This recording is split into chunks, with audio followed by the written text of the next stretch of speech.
If I speak briefly about the value of silence, and increasingly in our age, with mobile phones, we've been very good this evening, we've had no mobile phones going off.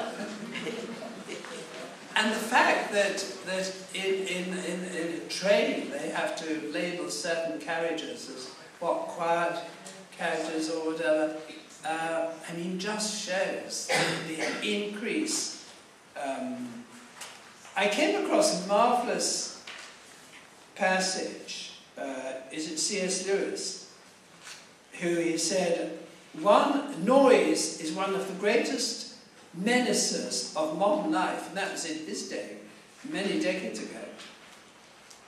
He said, all this noise and busyness will no doubt please the devil, who boasted in the Screwtape letters of C.S. Lewis, that's the connection, that, he quotes from the letters, he would make the whole universe a noise in the end. Noise which defends us from the qualms and the despairing thoughts within. So C.S. Lewis thought one of the ways that the devil attacks is by creating lots and lots of noise, because that saves us going deeper into ourselves, which we do when we are silent and in prayer. I love this quotation of St. John of the Cross. He said, silence is the way God speaks to us. Isn't that beautiful? Silence is the way God speaks to us. Because, you see, we mustn't think of prayer all the time of our speaking to God, filling the space with words. Yes, that's, I'll come to ways of praying in a moment. That's very valid.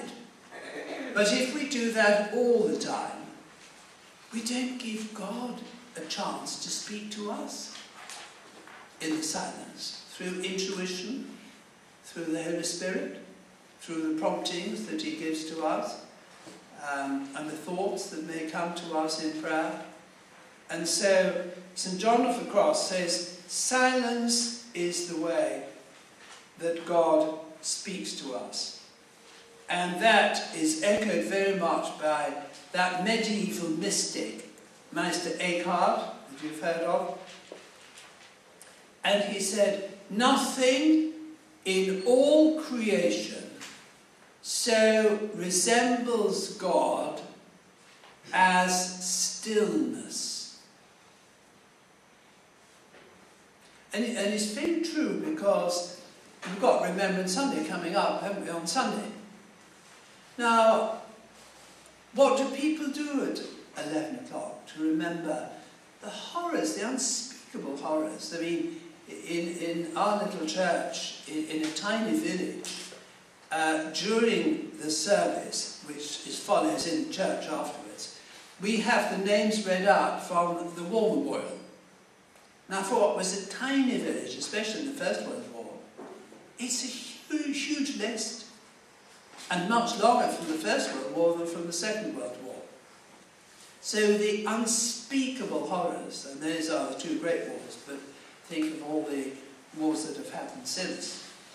So when there is a great tragedy of any kind, you know, the Aberfan disaster, when they gathered in the cathedral and had silence, or the Twin Towers in New York, what do people do collectively before tragedy or the mystery? They remain silent, because there's nothing else that can equate to it or can convey it. And so how beautiful those words of Eckhart, nothing in the whole of creation so resembles God as stillness. And there is no bypassing the wisdom of the psalmist, who said, be still and know that I am God. Be still and know that I am God, speaking to us in the stillness. Mother Teresa, who we've quoted quite a lot this evening, but you see, very powerful when we know that she got very little consolation out of prayer. God seems to try those he loves deeply, sometimes in that kind of way, known as the dark night of the soul. But somebody said to her, "What do you say when you pray?" "I don't say anything, I just listen." "What does God say?" "He doesn't say anything, he just listens." Well, for me, that links up with when the Pope came to this country. You know, the motto of Cardinal Newham, cor ad cor loquitur, heart speaks to heart. Well, for me, what she said there echoes very much. Heart speaks to heart.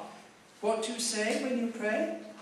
"I don't say anything, I just listen." What does God say? He doesn't say anything, he just listens. It's a wonderful example, I feel, of heart